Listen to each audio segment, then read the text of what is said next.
We're now at Book 3, Chapter 2, on the discouragement of agriculture, and here Smith is continuing his theme that policy has put agricultural development at a significant disadvantage. This chapter is largely historical, and it's called Of the Discouragement of Agriculture in the Ancient State of Europe After the Fall of the Roman Empire.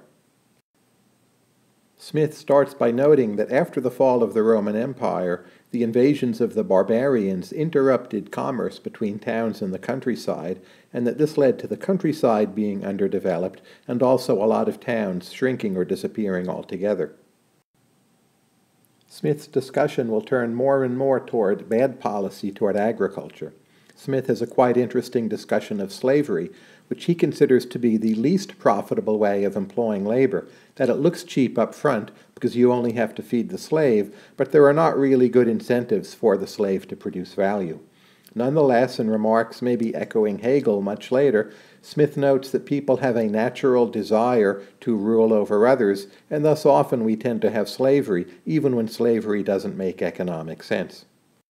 Smith here is discussing slavery because he considers it just one of the very bad policies toward agriculture following the fall of the Roman Empire.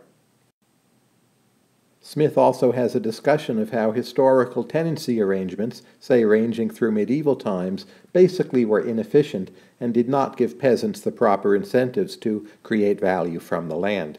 Again, this is part of this broader historical narrative that the European nations have had bad and inefficient policies toward agriculture.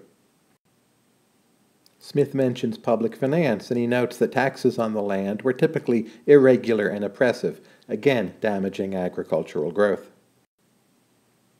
Here's a good quotation from the chapter, and I quote, "The ancient policy of Europe was, over and above all this, unfavorable to the improvement and cultivation of land, whether carried on by the proprietor or by the farmer."